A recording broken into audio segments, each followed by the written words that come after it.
Okay, America, it's around that time right here on KAZ Radio, Cleveland's online inspiration station, where we have one of the most hottest shows every Sunday at 3 with none other than my main man, Sir John, and Lady D on what's going on. How are you guys doing today? Fair to million. Fair to million. I'm fair to million. I'm doing all right. I'm doing awesome. Yes. Awesome, okay. awesome. It's a beautiful day. It is. It's a great day. A little rainy earlier, but it was good sleeping weather. Yes, it was. I took advantage of it. oh, wait a minute. You mean you guys were at Bedside Baptist Church this morning? Yes. And I rolled over and said, "Thank you, God, for letting me see another day." Just so amazing. Man, as you went back to sleep. Yeah. On my cloud, you know. Oh my goodness. That's a Christian. Well, Lady D. Yes. Who is your guest today? Oh wow, we are just so blessed. We have an awesome guest in our on our studio here today. We have Yolanda Armstrong with us, and she is with Big Brothers and Big Sisters of the Greater Cleveland here. And so, without further ado, we're going to just go ahead and break this show in because she has done some really amazing things with this organization. I had the opportunity of meeting her just, a week ago?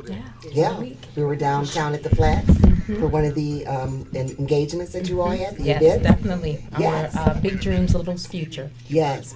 And it was really awesome. So, thank you. Tell us all about you first. Let's talk about you, and then we'll get to the organization. Okay. Yeah. Well, about you, how you got involved, how you got involved. Well, my name is Yolanda Armstrong, and I'm the president and CEO of Big Brothers Big Sisters of Greater Cleveland. I have been in my position now for 2 years and 8 months. Prior to that, I spent 25 years in the social services field. I started off as a social worker. Okay. At Murtis H. Taylor Multi-Services Center when I graduated from college, was working with clients who were duly diagnosed. These are clients that had mental health and alcohol and drug issues. Okay. From there, I was thinking about going to law school and was pursuing that area when someone said, no, you have to get your master's in social work because you are doing so great with our clients and keeping them out of the hospital. They have been maintaining their recovery. Yolanda, you want to do a job that's rewarding, and you seem to love what you're doing. And actually, I did. But I think what helped me make the decision was either a $60,000 loan for law school or a master's for free through the assistance of the Mental Health Board. And so I chose to go that route, but knowing that when I took that route, that's where I was supposed to be, because the work that I was doing in that field, not only did I have the opportunity to work with adults, but I also made the decision that most of the adults that I was working with had issues when they were children. Okay. And so because of that fact, I just moved forward and decided that I wanted to work with kids. And so for 25 years, I worked with kids who were in the juvenile justice system, kids that had mental health issues, alcohol and drug issues. I did counseling and then worked my way up. After I got my master's, I became an administrator within one of the organizations that I used to work for. It used to be Berea Children's Home and Family Services, now Ohio Guidestone. Right. So I had been with them for 21 years.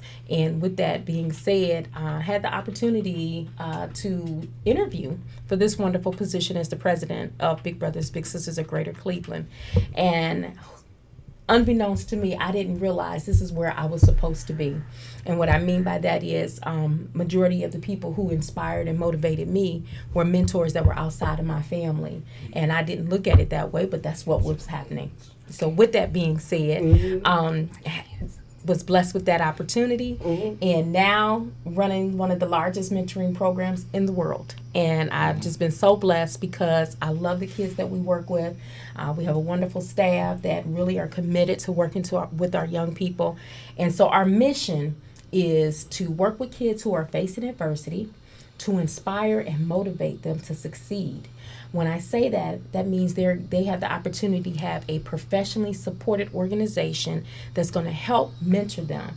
That we have mentors like yourselves, people, just regular folks from the community who are interested in giving at least 4 hours a month of their time minimum mentoring a child. And so we've been doing that now for over 61 years here in Cuyahoga County. But the agency has, Big Brothers Big Sisters has been in existence over 100 years. So yes. Okay.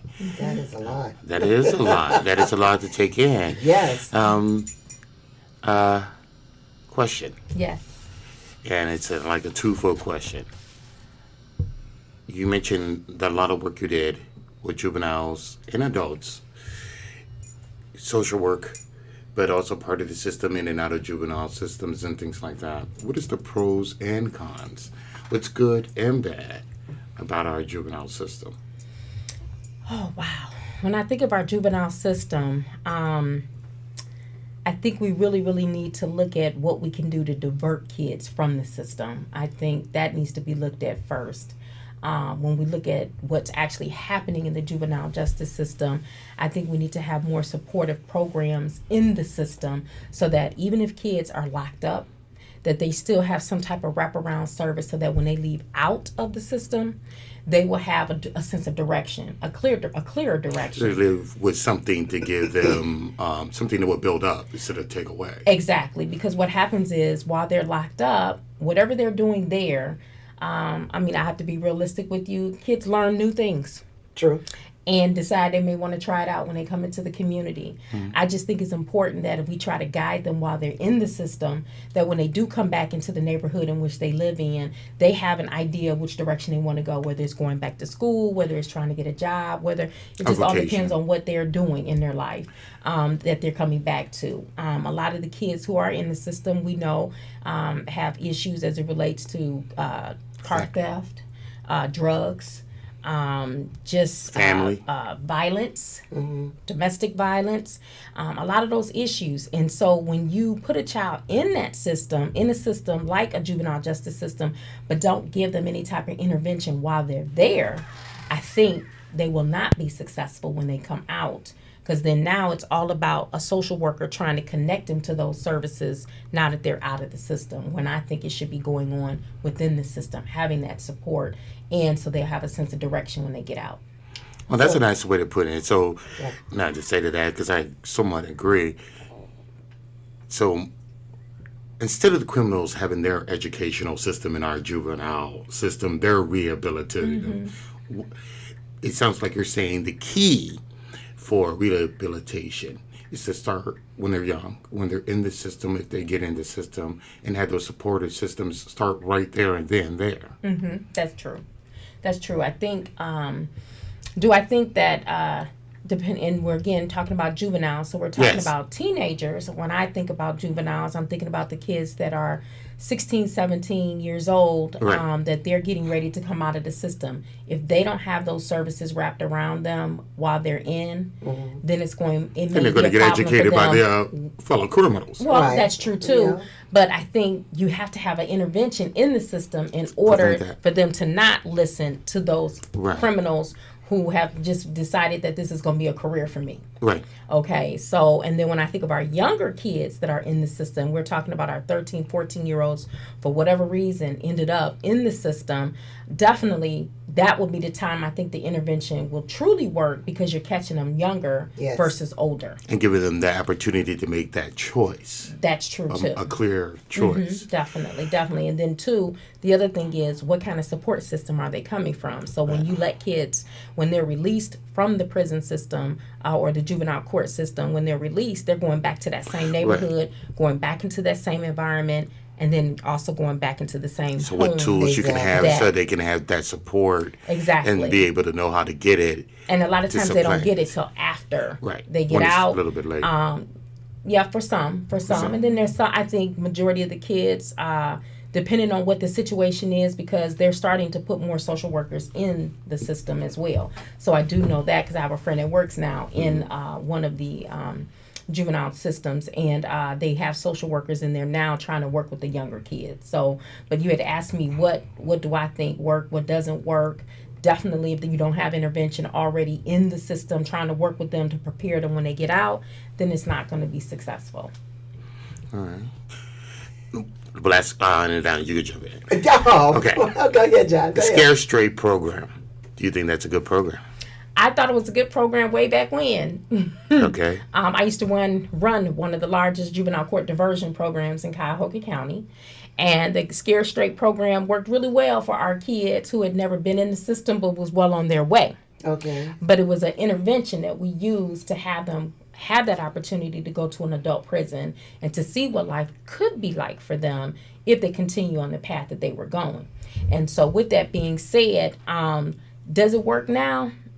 I'm going to be honest with you. These kids are a little bit different now. I think so many children have seen trauma, have seen so much violence that TV, videos, that community, and family. That and then neighborhood. Yeah. You know, I mean, just, you know, every week on a Monday, you hear 5 or 6 homicides have occurred, or you know, somebody got shot or something like that. It became and the so norm. And so I think you get a lot of kids that's immune to that now. It's like it doesn't faze them, and so that worries me because that takes a sense of humanness from a child because they have seen their friend die, and so you know when someone talks about death, you know, it's not a big deal to them. There's no fear. Yeah. They don't fear much of anything. And she's right. You know, Well, times I have would say changed. there's no fear. And then, you know, at some aspects, not fearing death, it's a good thing. But understanding what death is and how much you are taken away from God to be able to use you. Well, it all depends That on how comes they down to the intervention part. Right. But I also think it all depends on how they were raised because Right. you got a lot of The kids that don't intervention believe rate, in who do God. not have the support. You got a lot of kids who say, hey, I'm here today and I know I can be gone tomorrow. I'm not Right. going to worry about it, but I'm going to live for today and I'm going to make my money today. Right. And I'm going to keep doing what I'm doing until I'm out of here. Right. And that's, you know, it's that intervention. Again, it's going to that to say, hey, it's not about making your money. It is about living for today, living today for you, but they go beyond that. You know what I mean? How young? I think the Scare Straight program, like I agree with you, these days, it's sort of outlived its purpose. But when I see Scare Straight programs with 7-year-olds and 6-year-olds, I think it's gone a little bit too far. Well, see, and I think we need to look on the flip side. Let's talk about what you can do. Let's not talk about the negative things that you can fall into if you continue to do what you're doing. Let's talk about the other options of the positive things that are in the community that a child should be involved in that maybe that parent didn't even know about. You know, like a program like a Big Brothers Big Sisters, or like other mentoring type programs that are out there, but not just even mentoring, but there are other programs where when we talk about community centers that have a positive outlook on youth in that community, and therefore they're investing in those kids by providing after school programming, by providing some type of food program, providing child care. I think when these neighborhoods have a good community center that can wrap those services around them, we have a lot of successful kids who come out of high school. Because believe it or not, many of them do graduate. You just don't hear about them because we're so focused on Well, that's one thing I've been saying over and over on this show, that our kids are not as bad as people think they are. If you look at the census, Afro-American children are the growing group in going to college and have been rising steadily over the decades. So I always want to applaud that because that shows a great majority are making the right decision. Well, see, and that's why I think media, I think, you know, television, radio, the print, I think they need to, I know it's a thing where you want to pump up the negative things about what kids are doing, but let's talk about the positive. The event that Ms. Lady D attended was our Big Dreams for Little's Future. When I first took this job, it was so important that we continue the fact that we had kids who were graduating from high school, going to college. And so we needed to recognize them and to give them those accolades. And so what we decided to do was combine our graduation with our Warren C. Culbreth Memorial Fund. And that program, the Warren C. Culbreth, started because of a little who was killed by a stray bullet. And his big was a student in college, law school, as a matter of fact. He is now on our board, and he started the Warren C. Culbreth Memorial Scholarship in the name of Warren C. Culbreth. The young man, he was only 12 years old, and this happened in the 90s. And that young man made an impact because he was a straight A student. He was an African-American little boy going to Mary McLeod. But then, was it Mary McLeod? Is it Mary? I get this. You always want to add. I was everybody knows what I'm talking about. The full name, Mary McLeod Bethune. And so anyway, he attended that school, was killed by a stray bullet. But prior to that, straight A student. Very nice, behaved very well. And Chris Salata, who is on our board, started this memorial fund in his memory. And so we do give dollars to young people who are 12th graders, who's bigs, and bigs are the mentors who have applied for this scholarship or for this award, monetary award, so they can use it for college. And so we had about 17 kids who graduated, from a Cleveland public school or school period in Cuyahoga County. To me, coming from a mentoring program like that, we need to celebrate those successes. Yes. And I know there are other students who have graduated, because I've been to various graduations this past year where we're seeing some really excellent kids who are rocking and rolling, doing some exciting things. But how many times do you hear about that? Yeah. Very little. Right. Well, that's the balance of, I was talking to a friend, or actually my wife, who is my best friend, earlier this morning, and the thing I mentioned about the difference of news today and news maybe in the past. Not to say the news in the past was all that great, because it was somewhat had its biases, as in what the society was at the time. But I think the newsmen and women back in the day had an idea of what news was, and that is you give the facts and you let the person make their opinion, and you give a balance of facts, so people can make an opinion. And I look at that because I say my grandfather grew up at a time when you just had radio, and before that it was just the paper, and it was more word of mouth. Right. But they gave you the facts, they told it like it was. You would think about what they call them, the muckrakers during the Civil War. They explained why the South was doing it and why the North was doing it, and they gave you the facts and let the people decide, whoever was reading, where you stood. I think that's the problem with our media today. It's more opinion than facts. Perfect example. Oh, I think they're sensationalizing things. That's too sensationalism. So, that's coming. Has made kids feel like, well, that's that whole Fox News, right? I can do that. But it's sensationalism plus opinion. If you look at what's going on, like this week, him pulling out of the Paris Accord. Everybody's thinking climate change, and all the climate people are all upset, and then there's the people who don't believe in climate change. The point of him pulling out doesn't stop us from being part of it. There's a process which the president of the European Union explained to people. If he really wanted to do it, he would have. I'll just make a point. He would have pulled the money out of it. I want to pull us back to where we need to be. Let's talk about we're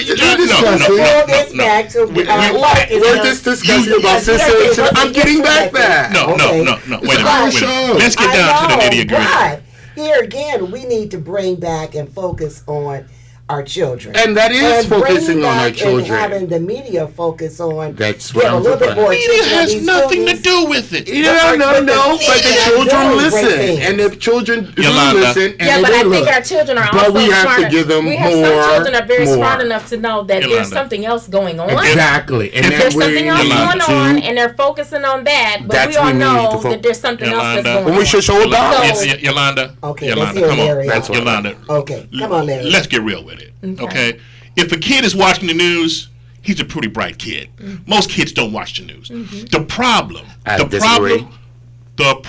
to the root. I want to know the root problem. Now here is the root problem, and I'm not even going to mention Section 8. The root problem is family. That is the root of the problem. Yes. It is the lack of family. Yes. That's the problem. Yeah. Period. It's not video games. It's not playing cowboys and Indians. It is family. Families are not raising their children. They're leaving it up to the Boys and Girls Club, the school. They were leaving it up to the after-school programs, which are no longer in existence. They were leaving it up to the sporting after school, which is no longer in existence. I remember when parents were sending us to Bible summer camp. They don't have Bible summer camps. Yeah, they do. Real they Bible. Still exist. It's just that I honestly, we have a lot of young people who became parents very Exactly. young, and because of that fact, they don't know what's out there. Right. They only Exactly. know what they know. They haven't and lived if there long enough. and if there is a cycle Okay. that continues where And not the broken. mother was this way, the grandmother was this way, then that cycle will continue. And Yes. And it's all about breaking that poverty cycle. It's also about breaking the cycle of what you talk about family. Right. I do believe that family is a root cause of it, but I also know that a lot of families are not aware of a lot of things that are in the community. Let me tell you something. It takes a village. When it came to my friends at a certain age, guess what? They were selected. They were selected. My dad seen me messing around with somebody who he knew wasn't right. Yeah. Guess what? He'd invite them over to the house. He'd father them, play basketball with them. They had to, and he showed me if they listen to me and obey my rules and do that things, they can be your friend. Okay, so you just said a key word. You said your father. Invited them said in. that. Your father. I'm glad you said And I'm that. going to tell you, over Yes. 60% of the people in Big Brothers, Big Sisters, our referrals, Yes. come from single mothers. Mothers. Right. Okay, so that father, I think fathers are so important when it comes to family. Now that And- takes me to and- my and- next. I'm going to let you finish your statement. I just wanted, as you finish your statement, can you throw in your opinion of Section 8? I have no opinion of Section 8. What I do have an opinion is that no matter what background a family comes from, if they're taught about ethics, values, and beliefs, my family came from Mississippi, okay? Okay. My grandmama didn't play and my granddaddy didn't play. Right. And we knew how we needed to behave while living up under their roof. Right. And so we were not rich at all. That's right. I could tell you probably 5 of the 15 people that lived in our household was on welfare. I could tell you no one had a job. My grandmother, she did scrub floors for Fairview Hospital, but since that time she had retired. So really the income that was coming in was, people being on welfare in our household. But my grandmother had enough sense to come up with a way for us to have a house and to move us out of a really bad neighborhood. And we got a house, lived over there on 120th and Craven, over by John Adams High School. And we grew up figuring this is how life is. This is how things are supposed to be. So when you're in a household and this is how we're living day to day, this is the norm for us. But she gave you right, the- and the norm for our But she gave you community. wealth of But knowledge. She gave us values, beliefs, and ethics. So I have to honestly say, when I graduated, even though I was told that I was not going to go to college, that I wasn't college material, and this came from one of my guidance counselor who told me this, but it took a football coach to connect me to another guidance counselor who said, no, we're not going to let you be a statistic. We're going to work with you. We're going to make sure that you get somewhere, but you're not going to stay in this neighborhood.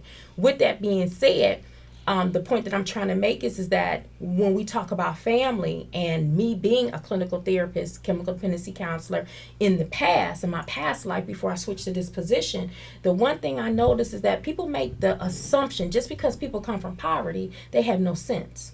They have no morals. They have no values and they have no beliefs. And that is not true. Right. Not all families. So you can't say that my family is like your family or your family is like my family. Exactly. We have to look at who was the matriarch and patriarch in that household and how they raised you and how they guided you. So that when I went off to college, the one thing people kept saying to me was, oh, you must have went to Laurel. Oh, you must have went to Hathaway Brown. And I'm like, no, I went to John Adams. I'm a proud rebel. Right. And they was like, oh my gosh, I would never have thought that. Right. And I'm You like, went to your why not? grandmother's That's school. because you don't know Katie Mae Armstrong. She Right, didn't the school play. of hard And she knocks, taught okay? us how to be respectful to people, Right. be respectful of our authority figures. And it I gave think you right ethics. now, a lot of kids do not do that because maybe they were not raised that way. Right. So when you say family, I got you. You definitely, which is why in Big Brothers Big Sisters we have a parent component, a parent engagement component, because I knew when I took this job that was something we were lacking in, that I knew that we could expand our services on by making sure that our parents are now more involved in what's going on as the child meets the mentor and the mentor meets the child,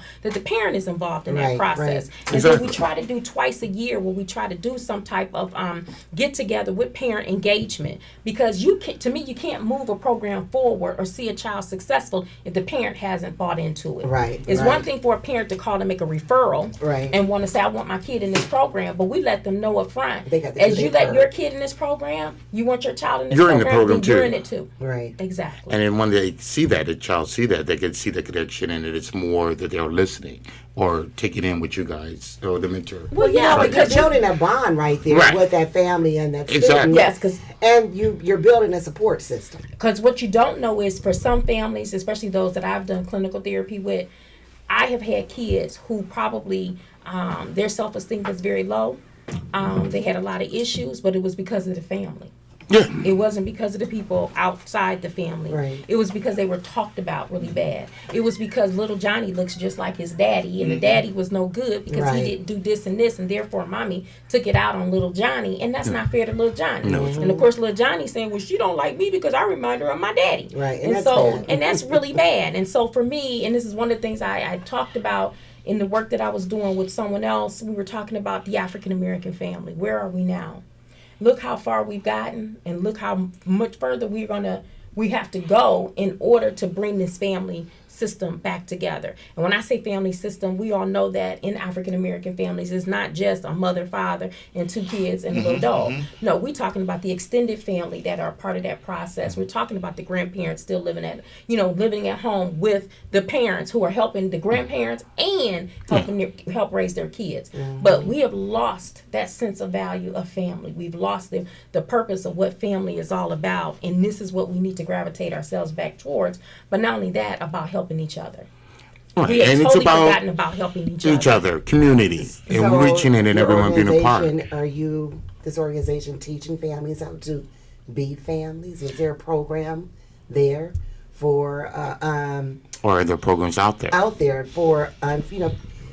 young adults? Because let's go back to the teenagers The cycle. who are having these babies. How many programs do we have out there that the young ladies and the young men can go and learn how to become parents? So there are programs out there. The question is, do they know? So we got Mom's First program. Okay, now I have to go back with my other hat, the clinical side, and the agency that I used to work for. We have a Mom's First program, and that's a program in the Healthy Family, Healthy Start program. These are programs that help those new mothers, number one, make sure that their children, when they do come out, that they're healthy, that they're strong, and then teach them the skills on what it's like to be a good mother, getting them to their doctor's appointments and things of that nature. Then you have the Fatherhood Initiative program that exists to help our young Right. men on how to be fathers, how to be a father, let alone men who are already fathers who need that help and support in even building a relationship with their child, because maybe the mom didn't want that. But now we got to talk to mom to say, hey, let dad be in this child's life. He wants to be a part of this child's life. And as long as he's not doing anything negative that's going to mess this kid up, then you want him to be in this child's life. I don't think I think there's a place for a man, a father, in a child's life, whether it's a son or a daughter. Every child needs their father, and I would hope that there are men who are listening to this right now know the importance that you are to a child. But not only that, even being importance to a child that doesn't have a father Yes. and becoming a mentor. Well, that was that was excellent, and yes. because I'm so glad we took it off I of love climate that. change and all that kind of stuff. Well, because- that is very important. because that had nothing to do It has everything to do. with We live on boys this planet. and girls club, and I'm so happy that you get that. But okay, now you know what? years ago I used to. We got to stop saying boys and girls club because I'm Oh. Big Brothers, Big Big Sisters. Brothers. of Brothers and Cleveland. Big Sisters. And Big before Brothers we and do Big this, let me Sisters. just throw this number out here. Listeners, if you are listening, you have any questions, you have any comments, or even concerns, please give us a call at 216-298-1554. Our lines are open, so please feel free to join in on this conversation we're having Sunday. Yeah, and help me stop being so controversial. Climate change. And Antarctica's got grass growing on it, hasn't grown there for Okay. 50 billion years. Okay, okay. I don't know. Okay. I don't know. Okay, so I don't know. What is the difference between big sisters, big brothers, big sisters, and boys and girls club? What's the difference between those two? Okay, well, in our organization, again, we are the largest one-to-one mentoring program in the world. One-to-one. And when I say one-to-one, what I'm saying is that majority of the kids that we serve, they have their own individual mentor in their lives. The success rate of having a mentor in their life is 23 months or more. So we're not a mentoring program where Miss Lady D will see a child and say, oh, I think she is so cute. This is who I want to mentor. That's not how we work. We pretty much will have Miss Lady D fill out an application, talk about her interests, and then the child fills out an application. And because we have a list of kids who have filled out, we have a list of bigs who have filled out, what ends up happening is we look at the best match. Who would be the best match for this young lady? Who would be the best match for you? That would be that awesome, you know right. that, oh, I'm going to stick it out. I'm not going to work with this kid for 6 months and then leave her. I am going to stick it out with her till the day she graduates. That's what makes our program so special. That's what distinguishes us from the Boys and Girls Club. The Boys and Girls Club have a lot of great programs within their organization. And I have nothing against that organization because I grew up in a Boys and Girls Club on 131st and learned how to play basketball. So I didn't know anything about Big Brothers, Big Sisters because, everybody in the neighborhood, your big brother, your big sister, so you didn't think about that at that time.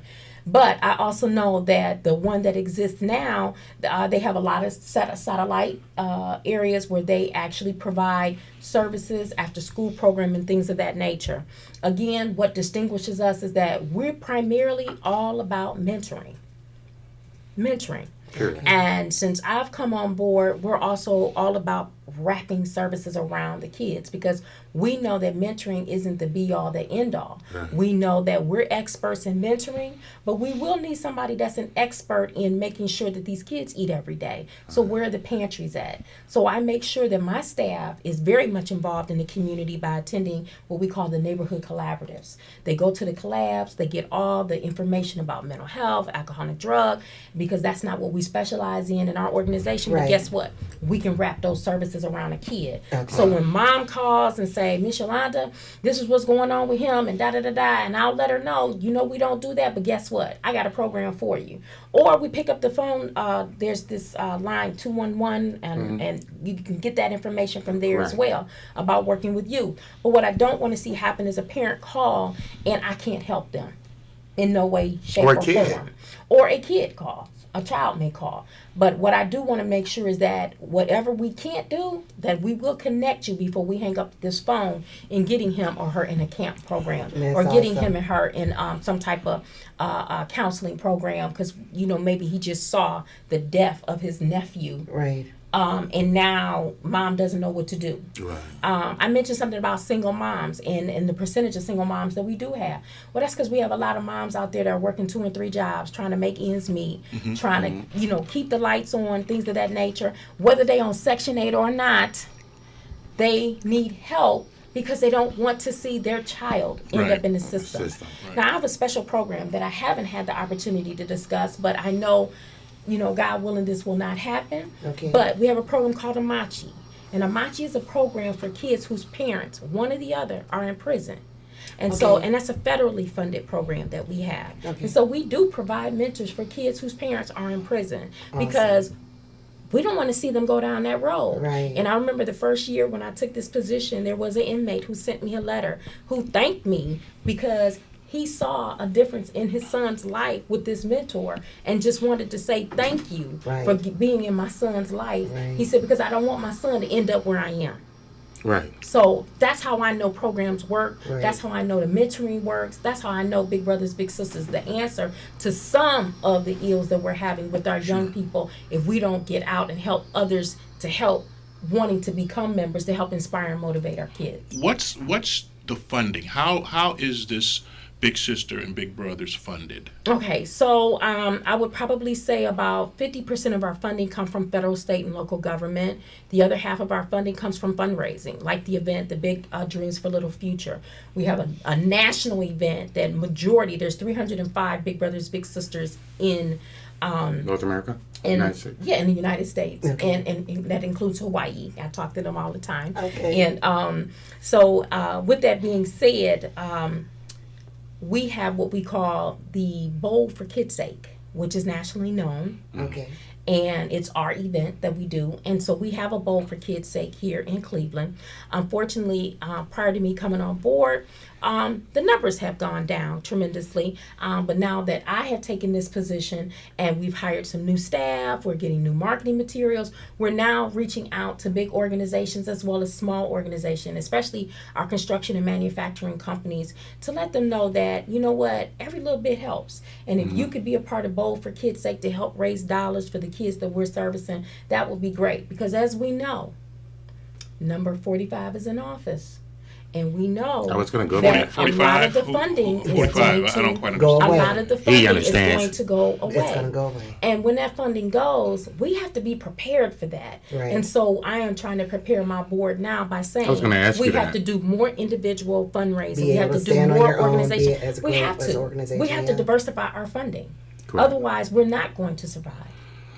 Is Big Brothers Little Sisters, it sounds like, and you mentioned the largest mentoring program in the world, so it's global. Oh, yes. Oh, yeah. All right. How many children do you have here now Right that now- are in need of mentors? Okay, so right now we have a waiting list, and there's about 155 kids who are on the waiting list. And I'm going to tell you, majority of them are African American males. And I'm gonna tell you, the kids and the parent have a preference of who they want. Okay. And so I am very happy with the mentors that we have, but we also know that we need to increase our recruitment efforts for African American males, because we do have kids who say, I want somebody that looks like me. Right. And so we have this push right now where we're trying to work with some of the fraternities to help us with this, because we need the recruitment. We're also looking at churches. We've identified about 20 churches in the community who we're trying to reach out to try to increase the number, because again, majority of them are African American males who are looking for African American males. But in the meantime, we will have parents who will say, well, you know what? That's what I wanted initially, but I'll take what I I'll can take get. whatever I can get. And many times we will have that relationship where it still grows and it still flourishes and does extremely well. Yeah, because I saw that at the event. Yes. You know, we had quite a few young white men were mentoring our young black boys. Yes. That's all right. You know, Human and is so- human. Yes. And they were Very successful. successful. Very You know, successful. it's Yes. just Well, they're a too bad. human being too, so. True. You know, I mean, yes, and it's you know, it's a shame that color has to play a role, but and only if you allow it. exactly, you can't let that color be a barrier. Exactly. You know, nothing should stop you from doing whatever it is that you want to do. Okay, and Never so can. therefore, we really need our men to step up here in the Northeast Ohio and take a part of this wonderful program that we have here, because you know, you stop complaining and be a part of the success. You know, with turning around the system, and stop letting the system take control of something that we could easily do, and to prevent from having them being in these facilities like prison and boy, you know, what is it? The boys' home out here on Emory Road. Those different places, Cuyahoga Hills, and places like that. You know, so Well, I think our young boys need to see more African American males, like the two gentlemen that are here in this room. They also need to see that there are African American males out there who are really doing it. They don't necessarily have to be doctors and lawyers, but they can be just regular folk Yes. who are Be just you. working every day Yes. and just want to give Give back. back and And find this your is what vocation. I want our African American men to realize. Don't, just because your father was not in your life doesn't mean that that you don't have something to offer or something to give to our young men who are interested in having a African American male role model. But in the meantime, the organization is going to continue. We're going to continue to work with folks who really believe in what we're doing and our mission and our vision. But I do know we do have that number that stands in my face every day. How can I recruit more African American males to want to become mentors? So, give us that. so you have a lot of big sisters. You just need more big brothers. Is that what you're saying? Well, I'm saying that we need more mentors, period. But when you ask about the waiting list, I'm being honest with you that That's the the majority man. are African American males. We service over 400 kids in Cuyahoga County, and we match these kids. But we have that list where maybe they specifically wanted an African a American deficit. male. And it's a And deficit. so what we're trying to do now, since I've been in this position, is that while we're waiting, for that wonderful male to come along, the African American male to come along for that particular group of kids who would like that. In the meantime, we're building relationships with Alpha Phi Alpha Fraternity Incorporated, where we're looking at trying to, they have a program called Career to College, or College to Career, excuse me. And so they're interested in working with our young boys and keeping them busy while we're waiting for them to be matched. Okay. What is the age group of these young boys that are waiting? 8 to 15. Okay. So some of the questions, facts and questions that you have, frequently asked questions you have on your website, it's some really good questions to ask. And one of them is, how much money should a big brother spend on his little brother? It's up to that big brother. Okay. We don't dictate people's pockets. What I am happy to say is that not too long ago we started getting like Cavs tickets, Indians tickets, things like that. So we always, encourage staff to send emails out as soon as we get them, because sometimes we do get them at the last minute. Right. And I encourage staff to say, reach out to your caseload, to the number of bigs or mentors on your caseload. Let them know that we have these tickets, and the first ones come in, because we'll probably get 20 pairs of tickets. And I have to say, Tristan Thompson has been awesome. Congrats. Wow. He has been awesome in supporting us, and also Kevin Love. So I have been just very happy to know that the kids are able to see some of these games and have been very, very excited about it. And then, of course, the Indians. We always get tickets from the Indians. They've been a blessing to us as well. And so with that being said, so we have some opportunity to get some free stuff that we can put into our big brothers and our big sisters' hands to do activities. But then majority of them, it's not about that for them. It's really about they do whatever they want to do in the community with them, like going to the zoo, going to the Great Lakes Science Centers, taking them to a play. And many times they take those dollars out of their pocket, but then we have some funding and small funding where we can assist with that. Okay, and what are some of the, I guess one of the questions I see is on these outings. All right, you've given a few suggestions on outings. What is the frequency that a big brother should or big sister have with the little sister? They have a minimum of 4 hours, and that's what a lot of people didn't realize, which is why some people decided they thought they had to spend like 20 hours a week with a little, and didn't know that when I stepped into the position, we changed our fact sheet so they could see that you're only spending a minimum of 4 hours a month. That's all you're required to do. It's the big and the little who makes the decision to go past that and want to spend more time together. It's just a minimum is our standard, our national standard throughout Big Brothers Big Sisters. But they choose to spend more because they get to know each other and they want to spend more. Yes. I think you heard what the young lady said. This young lady has been at my graduation. She's been there for me when I went off to college. Then when I got married to my husband, I had my little right there with me. There was no way I could get married to my husband without my little not being a part of this. They became family. Well, that's a good question. Well, that's a good point. Story. Like I have a grandson, I have a son, and I have several granddaughters. Is it good policy, bad policy, or indifferent if my little meets my family? Wouldn't that be up to you? And would there be a problem with that? That's not a problem with that.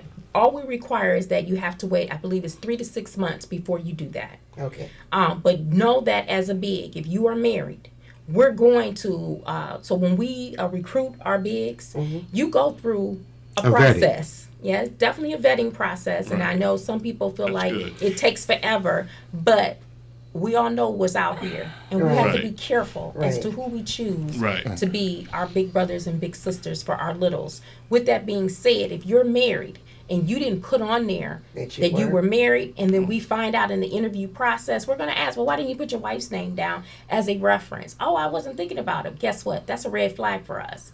Because you would think if that person is that important, like you said, your wife is your best friend, you would have put your wife's name down. You would let us know you're married. Right. Which now makes me step back and wonder, why didn't he tell us he's married? What are you hiding? Right. Yeah. So some people may not understand that, but we have to look at these cues that these red flags that show up with the people that are applying to be mentors. You can't put them in danger. Exactly. These kids are precious, and they are our future. Honestly, this is not a cliche. So this is real for us, and we believe that every child deserves a successful life. Good. That's awesome. Very So good. we can buy them.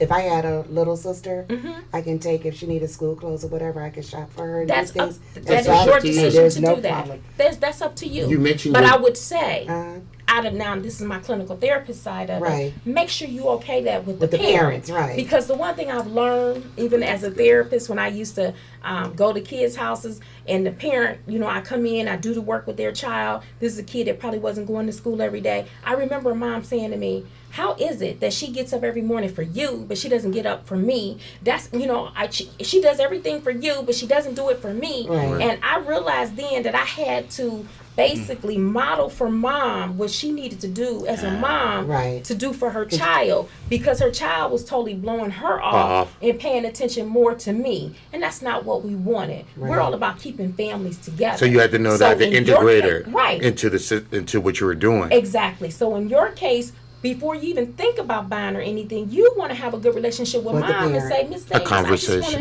want to, make sure it's okay. I Right. see this cute outfit for her. Do you mind if I purchase this outfit for her? I'm not asking you for anything. You don't have Right, to pay right. for it. This is coming out of my pocket. Right. But I just thought this would be something nice for her. Do you mind?" Right. And let mom make that decision. But I think she'll respect you more, Coming to her first. talking to her first, Exactly, because you're right. making her feel like a mother and making Right. her feel like she's important. Keeping Because her mom included. is important. Right. And sometimes we forget that. Now, Well, real quick here. Go ahead. You mentioned earlier about the deficit with, the young black males who want a mentor that looks like them. And we talked about the whole thing about them, how much to spend, whatever, and the vetting process. Now, maybe that's one of the reasons the deficit, because, a lot of people got a lot of things and done a lot of things, but they didn't change their life around, or they don't have enough money, or they don't think that what they do is good enough to be a mentor. Is there a way that you're reaching out to those individuals to say, hey, even if you're a mechanic or you mop floors for a living or what have you, if you have that wisdom, which is money, and, that ethics, morals, what you were talking about, you still are viable to be a Well, mentor. first of all, it's not even really about the money. Right. Because Right. kids like I to do know. stuff, I know. We already period. went through all And it that. doesn't But necessarily I'm have to have saying, anything to do giving with dollars. another Wait. option. Get to the You know what I'm nitty-gritty. saying? Another Get way. to the nitty-gritty. That is So the let me- nitty so gritty. let me I say think this. as a If black I'm a male, felon, Wait a minute. if I'm a let me felon, say As a this. felony, does a felony have the Yeah, opportunity? does a felony to It all, Yeah. it all depends on what the felony is and how Thank you. old the felony That's what I was is. So getting we to. look at things case by case.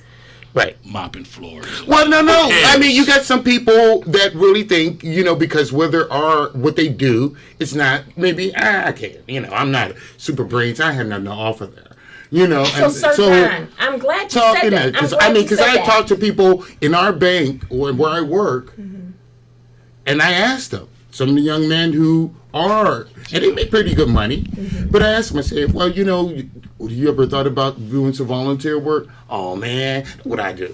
So let me interject So- here. So I'm glad you said that, because what I've discovered is that I've had the opportunity to speak in a room full of people. And many times we'll have applications there and want them to fill it out. And then I also noticed that some people wouldn't fill the applications out. So of course I will walk over to them and, just ask them, well, how are things are going? Is this something that you would be interested in doing? And I've heard certain men say, well, this is what I do, and I don't know if this kid will learn anything from me, and this, that, and the other. And so what I've learned is that now I talk to, especially our African-American men, on a case-by-case, one-by-one, face-to-face basis. And the reason being is because I have found out some of our men don't think that they could be mentors, because That's maybe what I'm they getting don't at. think that high of themselves. And what I've discovered is that,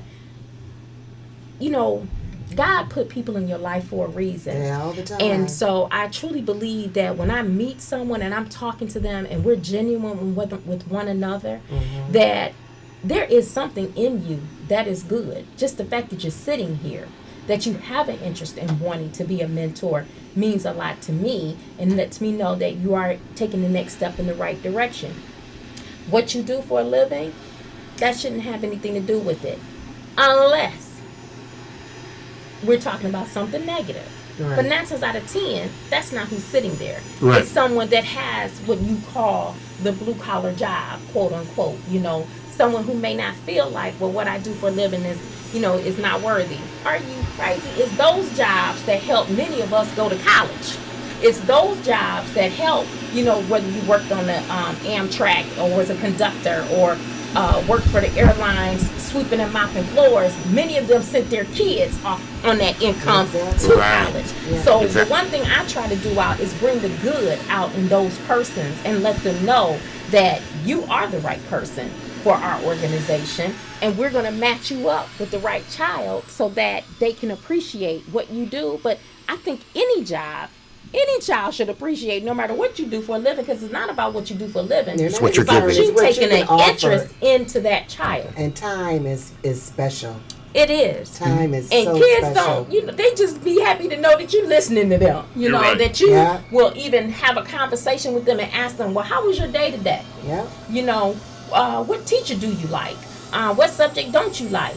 Oh, I noticed you was rapping today. That sounds really good. Can you teach me show me how you do that? Mm-hmm. Those types of things. All kids want you to do is listen to them, take a genuine interest in them, and many times you'll see something in them that their own family members didn't see in them, and bring that out in the child. And the child didn't even know, and I was one of those children.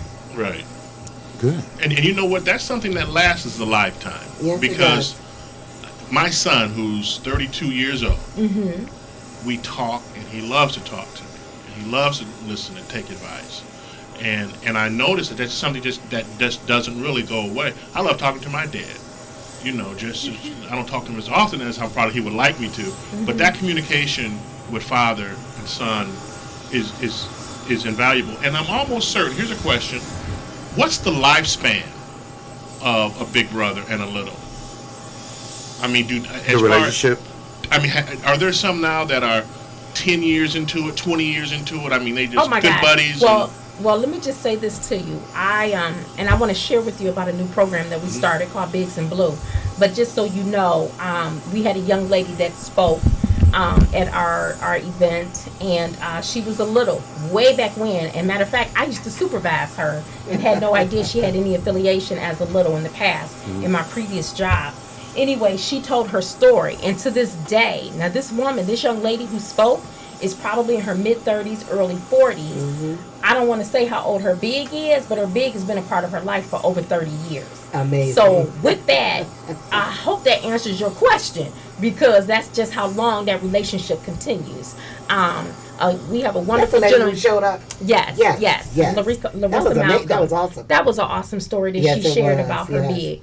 And then we have a gentleman by the name of George Golden. He's a member of Omega Psi Phi Fraternity Incorporated, but George is also the director of CTAG over in the Cleveland Metropolitan School District. But before he did all of that, he was a mentor to one of my best friends growing up, and I didn't know that till I took the job and found out his very first mentee was one of the friends that I grew up with. Wow. And this young man is doing extremely well. He lives out in Arizona, makes 6 figures, and he wrote a letter talking about how George changed his life. I wish I had brought the letter with me to share with you. And now my friend, who is in Arizona, is now on the board of Big Brothers Big Sisters in Arizona, awesome. Because I wanted to connect him to the Big Brothers there, since I couldn't have him here. Right. So definitely he's connected there. But George was so teary-eyed when he read the letter, how this young man Clarence talked about how George was that father figure, and how when he met his big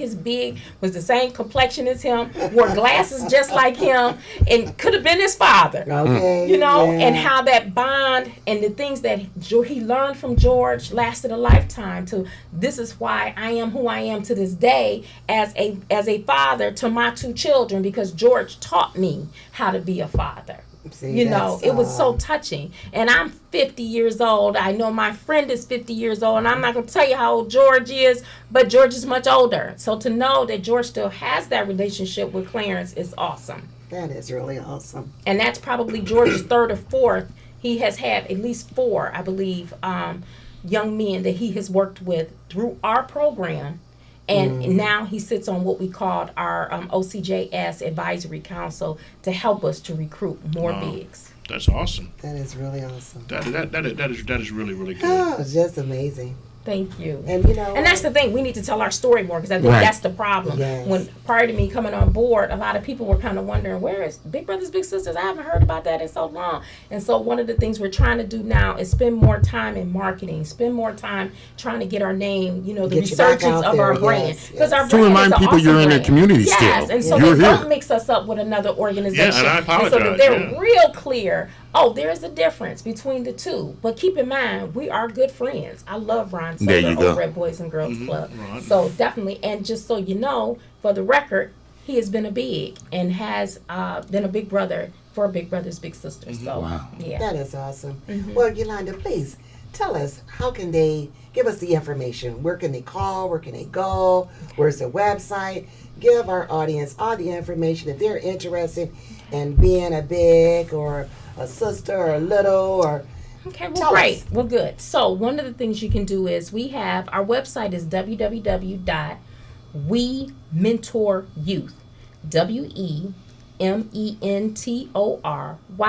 WEmentorYouth.org. Okay. Someone just said to me the other day, "Oh, why didn't you do big BBBS Cleveland?" Because it tells you what we do. We Right off the mentor bat. youth. Right off the bat. Right. There's no mistake.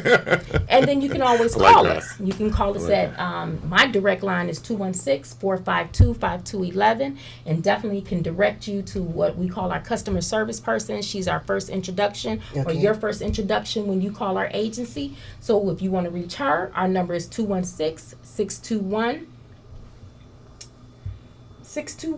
I forget.